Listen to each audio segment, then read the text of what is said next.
40 वर्षापूर्वी समताची स्थापना आम्ही काही मित्रांनी एकत्र येऊन केली. मग ते येत्या 11 मेला त्याला 40 वर्ष पूर्ण होणार आहेत. 40 वर्षाच्या इतिहासामध्ये आम्ही चांगल्या प्रकारची प्रगती केलेली आहे. अत्याधुनिक तंत्रज्ञानही समतामध्ये आम्ही आणलेलं आहे आणि लोकांच्या विश्वासाला आम्ही पात्र दिवसेंदिवस अधिकाधिक ठरत आहोत. समता हे नाव तुम्ही सगळे पत्रकार बघता, महाराष्ट्रामध्ये लोकप्रिय झालेलं आहे.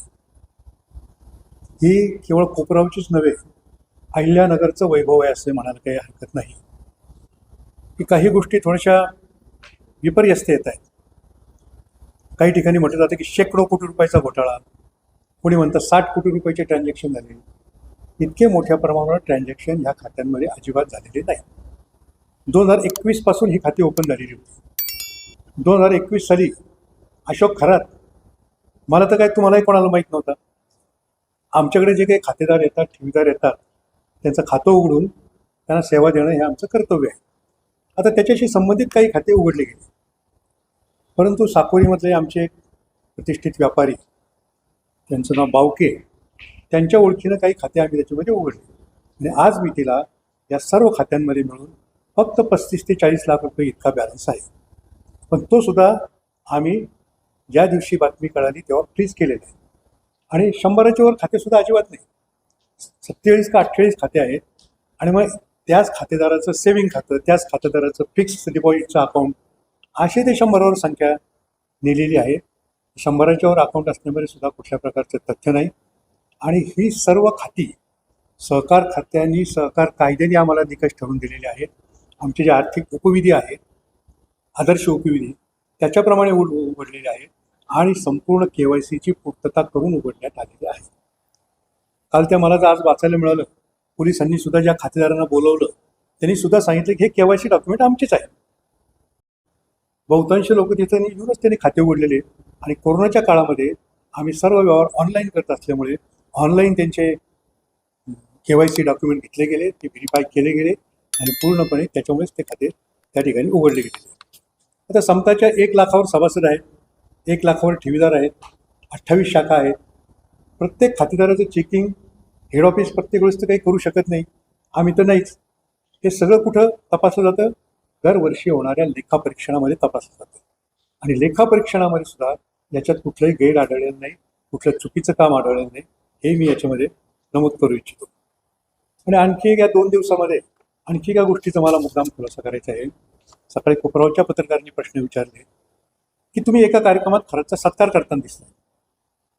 3 वर्षापूर्वीचा तो फोटो आहे, मला सुद्धा तो आठवावा लागला. त्याची सुद्धा मी जेव्हा चौकशी केली, नाशिकला एक पतसंस्थांचा कार्यक्रम होता, त्यामध्ये खरात त्यावेळेस एका पतसंस्थेची चेअरमन झालेली होती. सिन्नरची कोणती नाव येत आहे ना, जगदंबा, तिचे चेअरमन झाले होते.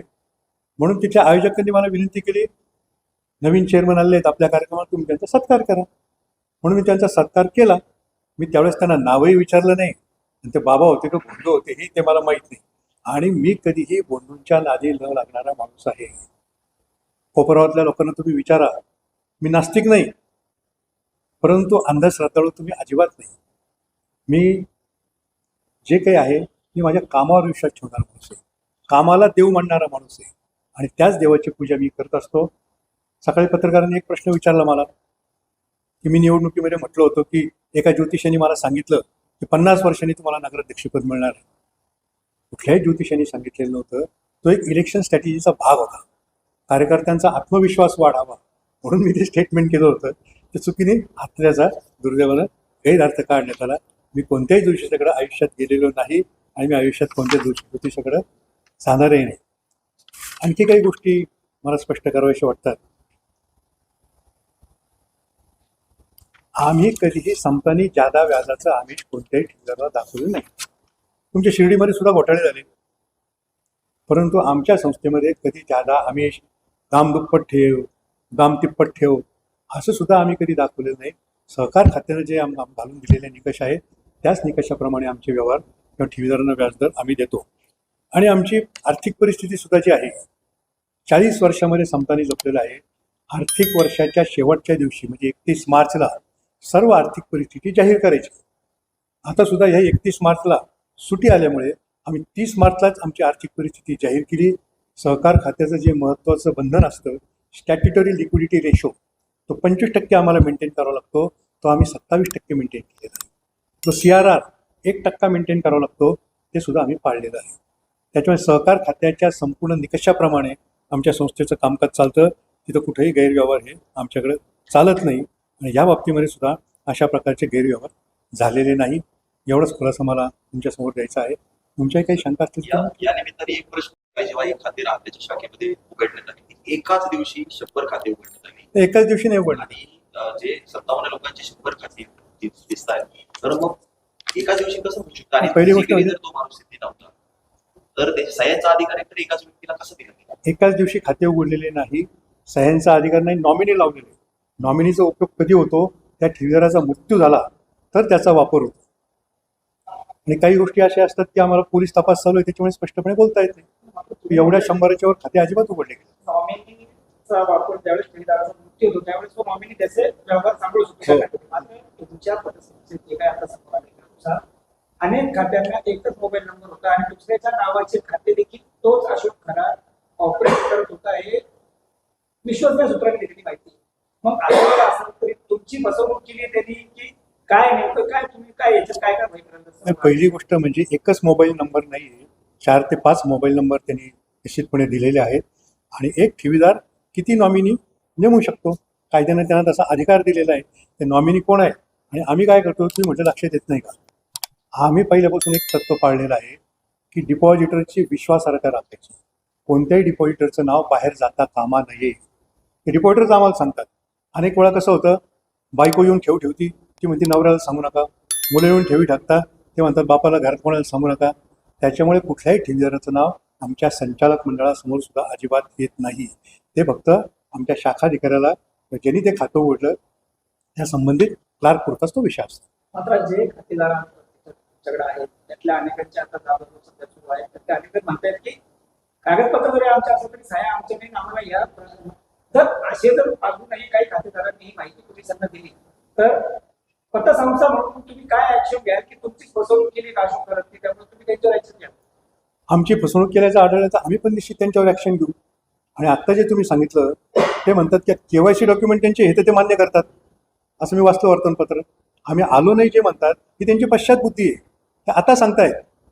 सह्या देखील तेवढ्या आमच्या नाही, हे आता ते सांगतायत की पडताळणीमध्ये सत्यता पडतात, पोलीस पडताळणी. तर त्यांची बाकीच्या अकाउंटला असलेली सही आणि तुमच्या बँकेत असलेली सही याच्यात तफावत पोलीस तपासून आढळते. नाही 100% जुळतात.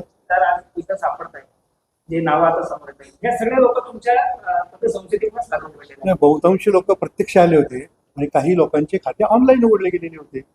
कोरोना काळातला तो जो 21 पासूनचा तो व्यवहार आहे, त्या काळात कोरोना होता आणि कोरोनामध्ये आम्ही ऑनलाईन सर्व्हिस द्यायचो, घरपोच सुद्धा सर्व्हिस द्यायचो. काही खाते ऑनलाईन उघडले गेलेले आहेत. आता गेल्या 2 वर्षांपासून आधार लिंक हे सक्तीचं झालेलं आहे सगळ्यात बँका. मग या 2 वर्षात तुमची पतसंस्था अपग्रेड असतानाही या सगळ्या खात्यांचे account number, mobile number upgrade का नाही झाले? तेच का राहिले? अपडेट आहेत ना, त्यांनी जे दिले तेच नंबर आहेत. ते लिंक आधारशी लिंक आहे की आहेत ना, आहेत. 50 खातेदारांच्या 8 नंबर पैसे देतात. आता खातेदारांनी दिले ते आम्ही घेतले, त्याच खातेदाराचा नंबर दिला पाहिजे त्यांनी, असं बंधन करत नाही. डी न्यूज वृत्तवाहिनी सामाजिक, शैक्षणिक, राजकीय, धार्मिक, सहकार, सांस्कृतिक, कृषी या सर्व चालू घडामोडींचा वेध घेणारी वृत्तवाहिनी. डी न्यूज वृत्तवाहिनी, वेध वर्तमानाचा.